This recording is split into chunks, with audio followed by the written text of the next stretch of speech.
بسم الله الرحمن الرحیم. عزتمندو تاسو ته چې په دې طرف باندې دا کم د اخبار دا تصویر په نظر باندې راځي چې په دې کې کم دا لیکل دی پنجاب کا آټا بند د پنجاب وړو بند شو. دا پوسټ دا د اخبار دا تصویر چا د خپل آی ډي نشای کړی دی؟ زیشان هغه کس چې هغه ورځ شپه چې کم دی د علماء کرامو خلاف غاپي او بیا وایي چې تاسو له به د عمران خان ارمان درشي، بل موږ له به د عمران خان ارمان څنګه راشي؟ ځکه چې تا دومره د منافقت او د دجل نه کار اخیستی دی چې ستا په سترګو باندې پټۍ لګېدل لکه څه وجه ده؟ اخبار د 3 ورځې مخکې چې کم دی هغه د خپل آی ډي نه ورکړی دی او حالان کې دا د 17 جنوري 2020 اخبار تاسو ګورئ.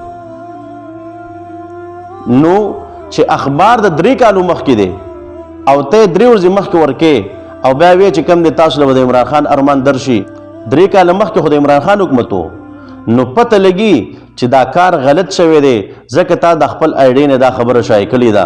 نو دا کار چې کم دی د عمران خان په حکومت کې شوی دی، د چا چې ته دفاع کې د هغې په حکومت کې دا کار شوی دی، خو دومره ستا عقل کار نه کوي، دومره دې په سترګو پټۍ لګېدلې ده چې اخبار د 3 کالو مخکې دی او ته چې کم دی وس ورکې خلکو ته وی تاسو له د عمران خان ارمان درشي.